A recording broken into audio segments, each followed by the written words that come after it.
Students, आज मैं फिर कक्षा 8 के छात्रों के लिए बस की यात्रा इस पाठ के व्याख्या को लेकर आई हूँ। हम लोग अपने पिछले वीडियो में देखे थे कि लेखक हरिशंकर परसाई उसे जबलपुर के लिए रात की ट्रेन पकड़नी थी, जिसके कारण वो जल्दी सफ़र करना चाहता था और वो जबलपुर की ट्रेन को पकड़ने के लिए बस की यात्रा करता है, बस में सफ़र करता है और उसी बस की जर्जरित अवस्था, बुरी अवस्था की कहानी हम इस पाठ में देखते हैं। उसके संबंध में हम जानते हैं। तो हम देखते हैं कि लेखक एक प्रकृति के सुंदर नज़ारे को देखकर भी, प्रकृति के सुंदर दृश्य को देखकर भी आनंद नहीं उठा पा रहा था। जब बस चल रही थी, जब बस सड़क पर से चल रही थी, उसमें सड़क के दोनों किनारे बहुत सारे पेड़ लगे हुए थे और वहाँ का वातावरण बहुत सुंदर था। किंतु प्रकृति के इतने सुंदर दृश्य होने के बावजूद भी लेखक को हमेशा ये डर बना हुआ था कि कभी न कभी लगता है ये बस जो है ये किसी न किसी पेड़ से जाकर टकरा जाएगी और बस के टकराते ही ये सारे लोग जो बस में सवारी कर रहे हैं सबके साथ दुर्घटना हो जाएगी, सारे लोग दुर्घटनाग्रस्त हो जाएंगे। तो लेखक को सारे वृक्ष एक के बाद एक जितने भी वृक्ष वहाँ पर आता गया, सारे वृक्ष लेखक को दुश्मन प्रतीत हो रहा था। लेखक उन वृक्षों को देखकर खुश नहीं हो रहा था। तो ये अंतिम वीडियो तक हम इसे देखें। आगे बढ़ते हैं। पेज नंबर 14 है। पेज नंबर 14 में हम लोग आगे बढ़ते हैं। 14 नहीं, यहाँ हम आते हैं पेज नंबर 15। पेज नंबर 15 के एकदम अंतिम वाला जो अनुच्छेद है हम वहाँ आते हैं। एकाएक फिर बस रुकी। बस जो है पहले भी एक बार रुक गई थी और उस समय कारण ये था कि बस का जो पेट्रोल वाला जो टंकी था उसमें छेद हो गया था और पेट्रोल की टंकी से पेट्रोल जो है वो नीचे गिर रहा था। तो उस समय उसे इंजन में, पेट्रोल को इंजन में नली के माध्यम से डाला गया था। तो उस समय बस को रोका गया था। फिर बस चलने लगी। अब जो है बस चल रही थी, ठीक ठाक ही बस चल रही थी, लेकिन हाँ, बस के साथ ऐसा हो रहा था प्रतीत कि लोगों को ऐसा, लेखक को ऐसा प्रतीत हो रहा था कि बस और ड्राइवर का, बस पर जैसे ड्राइवर का कोई नियंत्रण नहीं है, ड्राइवर की चाह के अनुसार बस जैसे नहीं जा रही है, किसी भी समय बस जो है किसी भी पेड़ के साथ टकरा सकती है, मतलब ऐसा प्रतीत हो रहा था लेखक को। लेखक बहुत डरा हुआ था। ठीक है, तो बस चल रही थी, किसी तरह से बस इस तरह से चलते जा रही थी। एकाएक फिर बस रुकी। ड्राइवर ने तरह तरह की तरकीबें की पर वह चली नहीं। बस के रुकते ही अचानक बस जो है रुक गई। बस के रुकते ही ड्राइवर ने तरह तरह से बहुत सारा कुछ किया। ड्राइवर बहुत सारा कुछ तरकीबें, बहुत सारे उपायों से बस को स्टार्ट करने की, बस को चालू करने की कोशिश की, लेकिन ड्राइवर बेचारा जो रहा वो उसकी सारी कोशिशें, उसका सारा प्रयास, उसके सारे उपाय, सारे तरकीब बेकार हो गए। किसी भी उपाय से, किसी भी तरकीब से बस नहीं चली। सविनय अवज्ञा आंदोलन शुरू हो गया था। लेखक जिस सविनय अवज्ञा, गांधी जी के सविनय अवज्ञा आंदोलन का चर्चा पहले किया था, अब लेखक को एहसास हो रहा था जैसे इस बस ने सविनय अवज्ञा आंदोलन शुरू कर दिया है। बड़े विनय पूर्वक, बड़े विनम्रता के साथ जैसे बस अब ये सभी सवारियों से और बस का हिस्सेदार, बस कंपनी का हिस्सेदार जो बस में बैठा हुआ था, ठीक है, उस बस से सफ़र कर रहा था, जैसे उससे कह रहा हो, विनय पूर्वक कह रहा हो, ये उसे अब स्वतंत्र कर देना चाहिए, उसे अब मुक्ति दे देनी चाहिए। ठीक है, अब उसके बस की बात नहीं है, वो अब चलने से अवज्ञा कर रहा था। अब वो उस बस जो है आगे चलने से वो अवज्ञा कर रहा था, विनय पूर्वक अवज्ञा कर रहा था। अब वो चलने की आज्ञा को जैसे मान नहीं रहा था, वो अवज्ञा कर रहा था। तो शुरू हो गया था। कंपनी के हिस्सेदार कह रहे थे, बस तो फर्स्ट क्लास है, जो यह तो इत्तेफाक की बात है। और वो जो कंपनी का आदमी था जो उस बस में सवारी कर रहा था, वो अब भी अपनी बातों से बाज नहीं आ रहा था। वो अब भी बस का प्रशंसा किए जा रहा था। वो सवारियों के सामने वो कहता है कि ये बस तो फर्स्ट क्लास है, इस बस में तो कोई कमी नहीं है। आज ये इत्तेफाक है, संयोग है कि आज जो है ये बस अचानक रुक गई। आज ये बस में कुछ खराबियाँ दिखाई दे रही है, बस में कुछ तकलीफ़ें हैं, लेकिन ये बस ऐसे तो फर्स्ट क्लास है। हर रोज़ ये सड़कों से ठीक ठाक दौड़ती है, बस में किसी प्रकार की कोई कमी या किसी प्रकार की कोई तकलीफ़ें नहीं हैं। किंतु आज ये इत्तेफाक की बात है, संजोग की बात है, दुर्भाग्यवश आज ये बस जो है क्या है, ये कुछ तकलीफ़ें दिखा रही है। वो जो व्यक्ति था वो इस तरह से बोला जा रहा था, छिन चांदनी में वृक्षों की छाया के नीचे वह बस बड़ी दयनीय लग रही थी। चांदनी रात था, चांदनी वहाँ पर थी, तो छिन्न चांदनी, चांदनी वहाँ पर हल्का हल्का चांदनी वहाँ पर था, ठीक है। वृक्षों की छाया के नीचे, चांदनी रात में जो वृक्षों की छाया था, वृक्षों की छाया के नीचे वो बस आकर रुक गई। बस एक वृक्षों के नीचे रुकी हुई थी और ऐसा लग रहा था जैसे कोई वृद्धा थक कर बैठ गई हो। जब कोई वृद्धा बहुत दूर तक यात्रा करने के पश्चात, पैदल यात्रा करने के पश्चात जब वृद्धा थक जाती है तो किसी न किसी वृक्ष के नीचे आराम के लिए बैठ जाती है, बिल्कुल ऐसा ही प्रतीत हो रहा था। वह बस उस चांदनी रात में, छिन्न चांदनी, थोड़ी थोड़ी चांदनी आ रही थी उस चांदनी में, तो लेखक को ऐसा प्रतीत हो रहा था जैसे एक वृद्धा बहुत चलने के बाद थक कर वृक्ष के नीचे बैठकर कुछ देर के लिए आराम फरमाती है। बिल्कुल वैसे ही ये बस चलते चलते, जैसे इतने सारी सवारियों को लेकर चलते चलते जैसे थक गया हो। अब ये बस जो है एक पूर्ण रूप से एक वृद्धा है और वो पूर्णतः जो है थकी हुई है और अब थोड़ा आराम चाहती है, इसलिए वृक्षों के नीचे जैसे वो आराम फरमा रही हो। हमें ग्लानि हो रही थी कि बेचारी पर लद कर हम चले आ रहे हैं।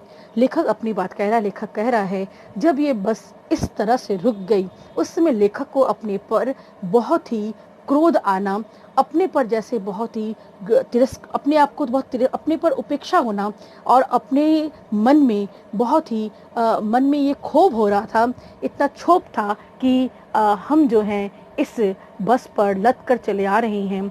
ये बस बेचारी जो है इसकी अवस्था बहुत खराब है और हम इस पर लदे चले आ रहे हैं।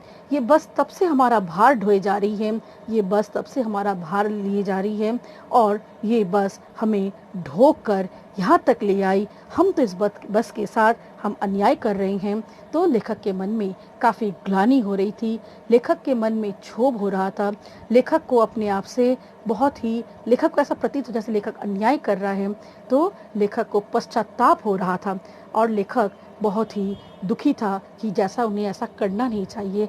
ऐसा लेखक के मन में हो रहा था कि इस बस पर चढ़कर जैसे बस के साथ हम बड़ा अन्याय कर डालें, ऐसा हमें करना नहीं चाहिए था। ये बस हमारा जो है भार, इस सारे सवारियों का भार जो है ढोकर यहाँ तक लेकर आई है।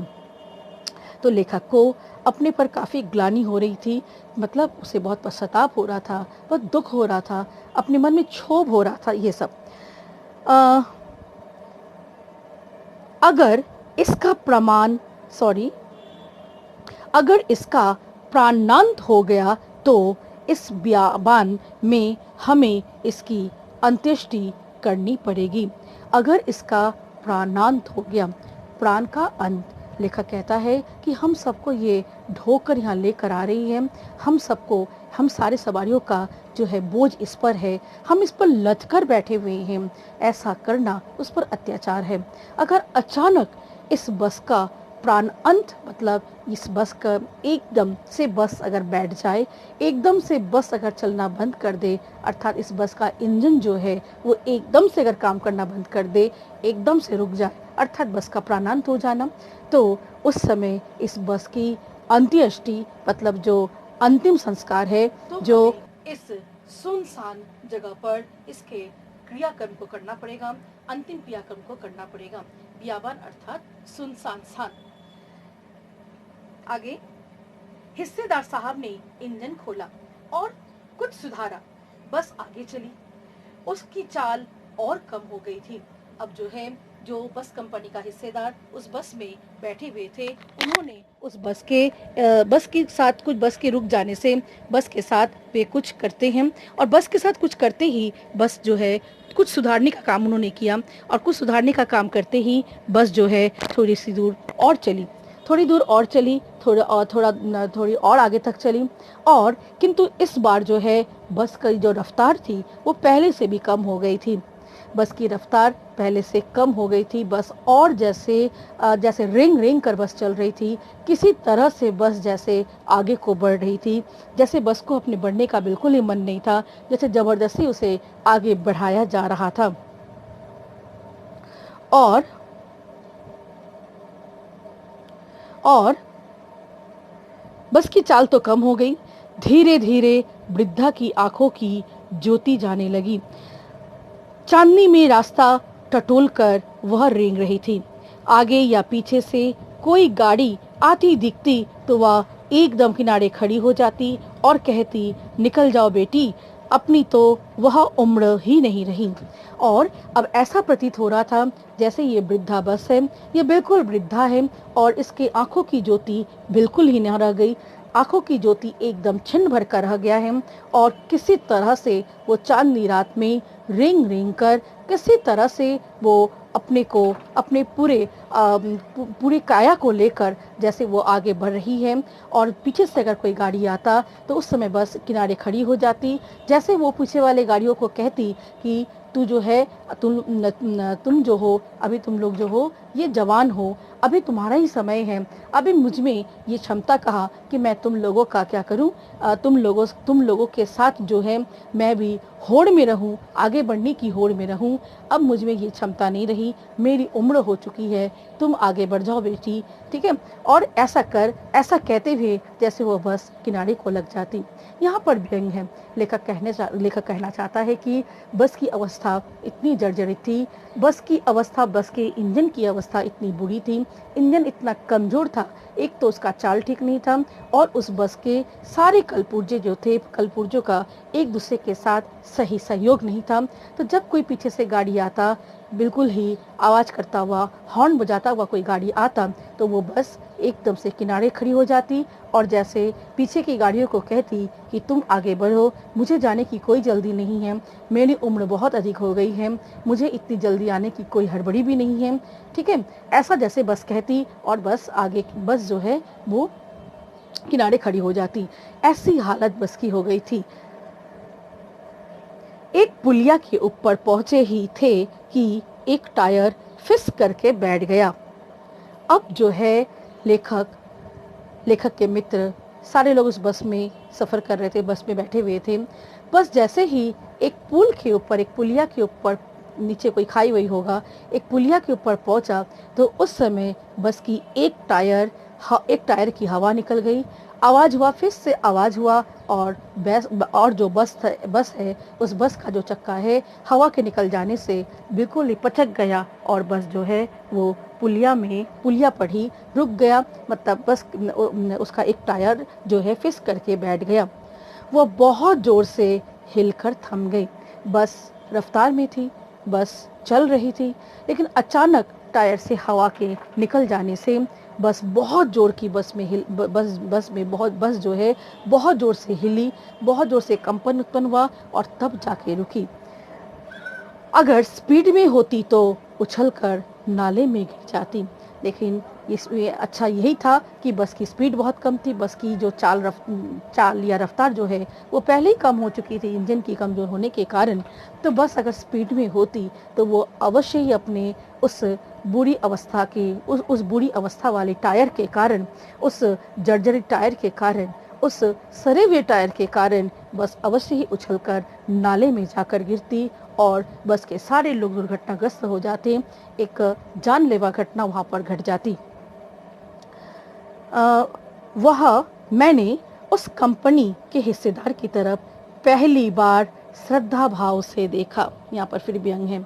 लेखक उस समय पहली बार उस बस कंपनी के जो हिस्सेदार बस में थे उसकी ओर लेखक ने श्रद्धा के साथ देखा। वह टायरों की हालत जानते हैं, फिर भी जान हथेली पर लेकर इसी बस से सफर कर रहे हैं। उत्सर्ग की ऐसी भावना दुर्लभ है। सोचा इस आदमी के साहस और बलिदान भावना का सही उपयोग नहीं हो रहा है। इसे तो किसी क्रांतिकारी आंदोलन का नेता होना चाहिए था। लेखक पहली बार सवारी कर रहा था। लेखक उस बस से पहली बार सफर कर रहा था। लेखक को इस बस के बारे में, बस की अवस्था के बारे में ठीक से मालूम नहीं था, क्योंकि वो पहली बार उस बस में बैठकर सवारी कर रहा था। तो उसे अब अब पता चला कि बस की क्या अवस्था है। लेकिन लेखक उस कंपनी के, बस कंपनी के हिस्सेदार की ओर लेखक अब श्रद्धा के भाव से इसलिए देख रहा था क्योंकि उस व्यक्ति को अच्छी तरह से मालूम था कि इस बस के इंजन सही नहीं है, इस बस के जो स्टीयरिंग है वो सही नहीं है, ब्रेक जो है वो भी पुरानी अवस्था में है, ब्रेक भी अच्छी ब्रेक नहीं है, ब्रेक के साथ कभी कुछ हो सकता है, स्टीयरिंग बाहर आ सकती है, टायर अच्छे नहीं हैं, टायर में छेद हो सकता है, टायर की हवा निकल सकती है। ये सब कुछ जानते हुए भी वह व्यक्ति बड़ी साहस के साथ और आत्म बलिदान की भावना के साथ सब कुछ जानते हुए भी वह व्यक्ति इस बस के बारे में सब कुछ जानता था, किंतु फिर भी उसे उस बस से लगाव था। वो उस बस से ही सवारी कर रहा था, वो बस से वो सफ़र कर रहा था, वो उस बस की सवारी कर रहा था, बस में बैठकर वो सफ़र कर रहा था। इतना सब कुछ जानते हुए भी जो ये काम करता है, अर्थात उस व्यक्ति में बहुत ही आत्म बलिदान की भावना है। जानबूझकर उस बस में बैठना किसी भी समय उसके साथ उसके जान के साथ खतरा हो सकता है, ये जानते हुए भी वो बस में बैठा था। मतलब उसमें आत्म बलिदान की भावना है, उसमें काफ़ी साहस है।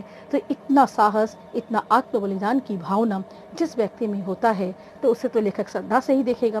लेखक साथ ही ये सोचते हैं कि इस व्यक्ति में इतनी साहस है, इतनी आत्म बलिदान की भावना है, ठीक है, इस सब कुछ जानते हुए भी बस के संबंध में, इस जर्जरित अवस्था को जानते हुए भी वो इस बस की सवारी कर रहा है। अर्थात इस व्यक्ति में जो साहस है, जो आत्म बलिदान की भावना है, इसे लेकर वो किसी क्रांतिकारी आंदोलन का उसे नेता बनना चाहिए था। उसके साहस और उसके आत्म बलिदान की भावना का सही उपयोग नहीं हो रहा है। उसे किसी क्रांतिकारी आंदोलन का नेता बनना चाहिए था, क्योंकि किसी आंदोलन में साहस की आवश्यकता होती है, आत्म बलिदान की आवश्यकता होती है, वीरता की आवश्यकता होती है। तो इतना उत्सर्ग होने की भाव, ठीक है, उसमें इतना उत्सर्ग होने की जो भावना थी, ये सच में बहुत दुर्लभ था। तो लेखक यह देखकर काफ़ी आश्चर्यचकित हो रहा था और अब उसे, उसके मन में उस व्यक्ति के प्रति श्रद्धा भी जग रहा था।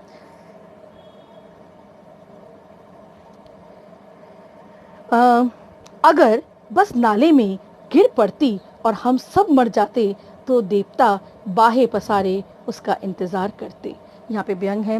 लेखक कह रहे हैं कि बस में स्पीड जो था, चाल जो थी बस की वो कम थी, नहीं तो बस जो है उछल कर नाले में जाकर गिरती।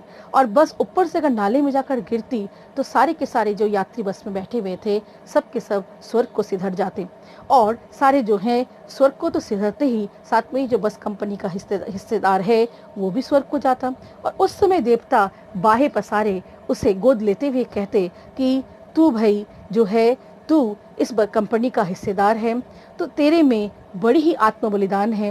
तो जानता था कि बस की जो टायर है वो अच्छी नहीं है, बस की अवस्था अच्छी नहीं है, तूने अपनी जान दे दी लेकिन टायर नहीं तूने बदलवाया। तो सच में तू जो है मेरे गोद में आने लायक है। वो हाथ पसार कर उसे अपनी गोद में उठा लेती। लेखक यहाँ पर व्यंग करता है कि हम सब मर जाते तो देवता बाहे पसारे उसका इंतज़ार करते, क्योंकि वो भी मरता तो वो सीधे देवता जो है वो देवता की गोद में ही जाता, क्योंकि देवता बाहे पसारे उसका इंतज़ार करती कि तू इस बस कंपनी का हिस्सेदार था, तुझे मालूम था कि इस बस की अवस्था अच्छी नहीं है, टायर अच्छी नहीं है, इंजन अच्छी नहीं है, और तू जो है फिर भी टायर नहीं बदलवाया, अपनी जान दे दी लेकिन इस बस की टायर नहीं बदलवाया। बेटा तू जो है, तुझे मेरे गोद में ही बैठना चाहिए, मैं तेरा ही इंतज़ार कर रहा था। तो देवता इस तरह से बाहें पसारे उसे अपने गोद में लेता। तो यहाँ पर लेखक व्यंग कर रहे हैं। लेखक के कहने का तात्पर्य है, बस कंपनी का हिस्सेदार जो था वह उस बस से काफ़ी कमाई किया था, बहुत सालों साल से वो बस चल रही थी, बस का कोई नवीनीकरण नहीं हुआ था, बस के जो कलपुर्जे थे, बस के जो सारे हिस्से थे उसकी मरम्मत की आवश्यकता थी, उसको बदले जाने की आवश्यकता थी, लेकिन ये सारा काम बस के साथ नहीं हुआ था। बहुत पुरानी हो चुकी थी बस फिर भी उस बस को सड़क पर चलवाकर उससे वो आमदनी करते थे, कमाई करते थे। वो आर्थिक लाभ की बात को सोचकर ही सब कुछ कर रहे थे। जानलेवा की किसी भी प्रकार की जान माल की क्षति हो सकती है या लोगों की जान जा सकती है, बड़ी से बड़ी दुर्घटनाएं हो सकती है, ठीक है, इन सारे बातों से वे बेपरवाह थे। यहाँ पर यही है। व्यंग करते हुए लेखक यहाँ पर यही कहना चाहते हैं कि जो बस कंपनी की जो हिस्सेदार हैं ये इतने बेपरवाह थे, इनमें बड़ी ही लापरवाही थी, लोगों के जान से खेलने का इन्हें कोई अधिकार नहीं है, किंतु ये बड़ी बड़ी दुर्घटनाओं के होने की संभावना होते हुए भी ये काफ़ी लापरवाह थे, बेपरवाह स्वभाव की लापरवाही इनमें थी। कहते वह महान आदमी आ रहा है। अब देवता क्या कहते हैं?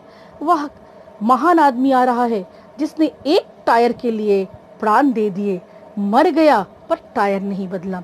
और देवता इंतजार करते हुए देवता का यही कहना होता कि तू तो महान व्यक्ति है, एक टायर बदलने से तू शायद ना मरता, लेकिन तूने टायर नहीं बदला, अपनी जान दे दी लेकिन टायर नहीं बदला। दूसरा घिसा टायर लगाकर बस फिर चली, और एक टायर जब फिर से जब हवा निकल गया, अब तो वो टायर चलेगी नहीं, तो एक टायर जो साथ में ड्राइवर का होता है, एक दूसरा, वो भी टायर की हालत अच्छी नहीं थी, उस टायर की हालत भी बहुत अच्छी नहीं थी, वो भी घिसा हुआ था, किंतु उसे घिसे हुए बट इससे बेहतर थी जो पहले वाला टायर था, उससे बेहतर होने के कारण उस घिसे हुए टायर को लेकर ही बस में लगा दिया जाता है, दूसरे घिसे हुए टायर को बस में लगा दिया जाता है, बस फिर से चली। अब हमने वक्त पर पन्ना पहुंचने की उम्मीद छोड़ दी थी, अब हमने वक्त पर पन्ना पहुंचने की उम्मीद छोड़ दी थी, पन्ना कभी भी पहुंचने की उम्मीद छोड़ दी थी, पन्ना क्या कहीं भी कभी भी पहुंचने की उम्मीद छोड़ दी थी। लगता था जिंदगी इसी बस में गुजारनी है और इससे सीधे उस लोक को प्रयाण कर जाना है।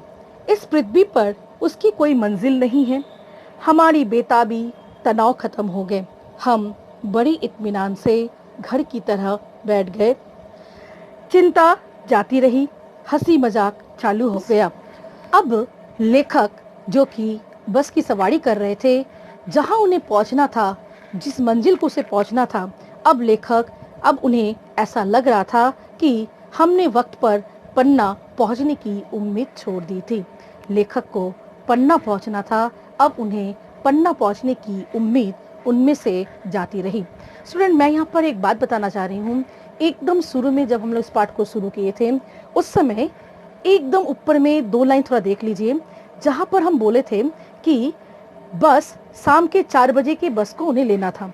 शाम के 4 बजे जिस बस की सवारी वो कर रहे थे, जिस कंपनी की बस थी, जिस कंपनी की बस थी, उसी कंपनी की बस से उन्हें पन्ना से सतना भी जाना था। मतलब यहाँ पर 2 बस है।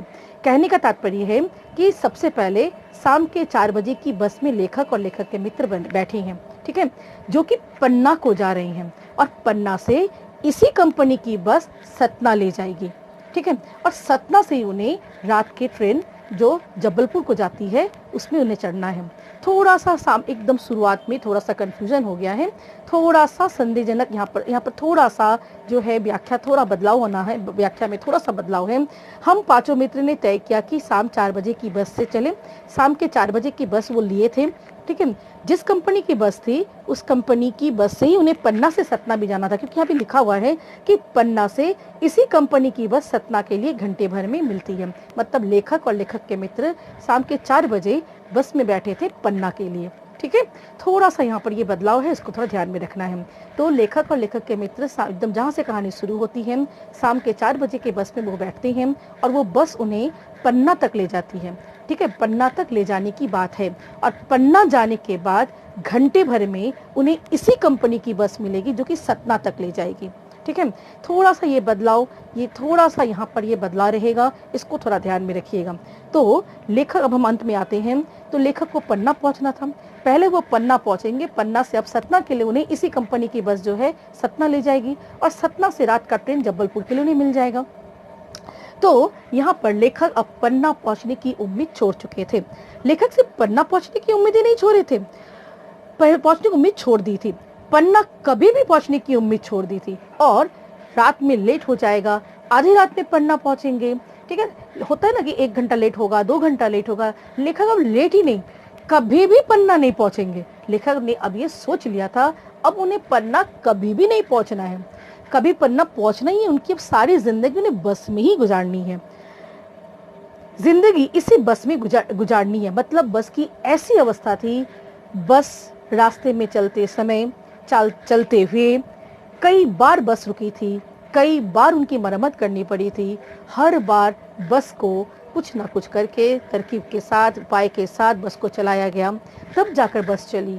अब लेखक जो है अपने धैर्य को लेखक की धैर्य लेखक सब खत्म हो गई थी। लेखक अब धैर्यहीन हो गए थे। अब वो पन्ना पहुंचने की जो होड़ उनमें थी, अब वो बिल्कुल उनमें से खत्म हो गई थी। अब वो कभी पन्ना पहुंचने की बात अब वो सोच ही नहीं रहे थे।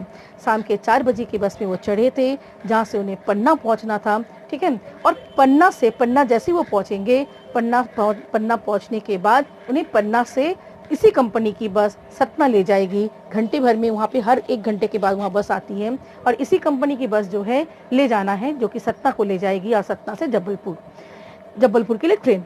लेकिन अब लेखक जो है, लेखक कभी भी पन्ना पहुंचने की उम्मीद नहीं करती है। पन्ना पहुंचने की उम्मीद अब छोड़ दी, लेखक ने छोड़ दिया। लगता था जिंदगी इसी बस में गुजारनी है, और इससे सीधे उस लोक को प्रयाण कर जाना है, और इससे सीधे उस लोक को प्रयाण कर जाना है। इससे मैंने इस बस से ही अब जो है स्वर्ग लोक को प्रयाण कर जाना है, क्योंकि इस बस से अब उतरना ही, ये बस चलते रहेगी, ठीक है, और जो मंजिल है वहाँ तक पहुँचाएगी नहीं, बार बार रुकेगी, बीच में रुकेगी, फिर चलेगी, फिर रुकेगी, फिर चलेगी, और इसी बस से होते हुए उस लोक को, स्वर्ग लोक को पहुँचना है, ठीक है। ये बस जो है मतलब धरती पर भी कभी नहीं उतारेगी। हमारी बेताबी, तनाव खत्म हो गए। जब बस चल रही थी, थोड़ी देर पहले तक भी लेखक में थोड़ा तनाव था कि समय से हमें पन्ना पहुंचना है, पन्ना से फिर बस लेकर सतना पहुंचना है, सतना से फिर ट्रेन। अब लेखक के और कोई तनाव नहीं रहे। लेखक की बेताबियाँ खत्म हो गई, लेखक के तनाव खत्म हो गए, लेखक की व्यस्तता खत्म हो गया। लेखक अब व्यस्त आराम से बस में बैठा रहा। हम बड़े इत्मीनान से घर की तरह बैठ गए, जिस तरह हम घर में पहुंचकर बड़े इत्मीनान से हम घर में विश्राम करते, बिल्कुल विश्राम करता हुआ लेखक वहाँ बैठा रहा। घर में जिस तरह से इत्मीनान से बैठा रहा। चिंता जाती रही। अब ट्रेन पकड़ने का कोई चिंता ही नहीं रहा, अब कोई तनाव ही लेखक में नहीं रहा। सारी चिंता लेखक की खत्म हो गई। हंसी मजाक चालू हो गया।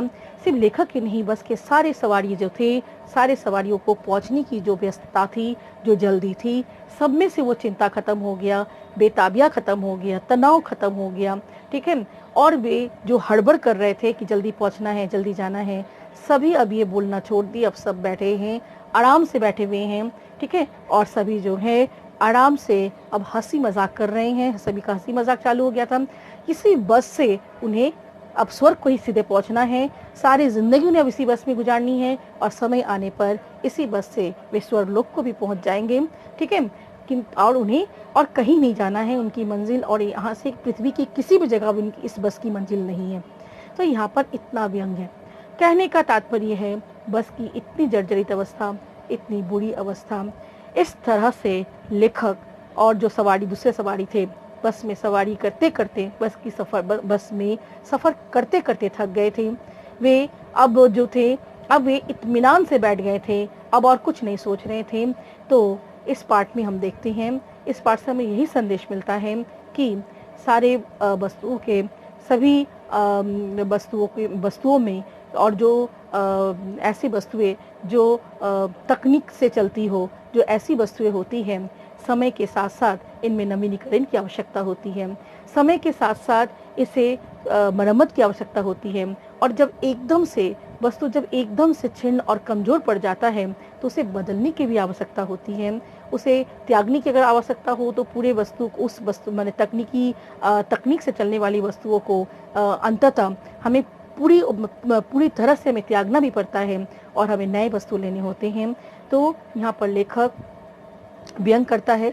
सारे व्यंग को हम यहाँ पे देखते हैं, तो अंततः यहाँ पर हम देखते हैं कि लेखक इत्मीनान सा बैठ जाते हैं, और यहाँ पर अब उन्हें घर पहुँचने की भी अब उन्हें जल्दी नहीं है, और उन्हें किसी ट्रेन पकड़ने की जल्दी नहीं है। तो ये रहा पाठ। इस पाठ में हरिशंकर परसाई जी के संवाद को भी हम देखते हैं, लेखक का संदेश भी हम देखते हैं। और ये पाठ जो है हमें अवश्य ही ये पाठ हमें सिखाती है कि हमें समय रहते ही वस्तुओं के साथ, सभी वस्तुओं का हमें देखभाल करना चाहिए, समय रहते ही इसका सही व्यवस्था करना चाहिए। तो मुझे आशा है कि ये पाठ आप अच्छे से समझे होंगे। तो आज मैं यहीं तक रखती हूँ।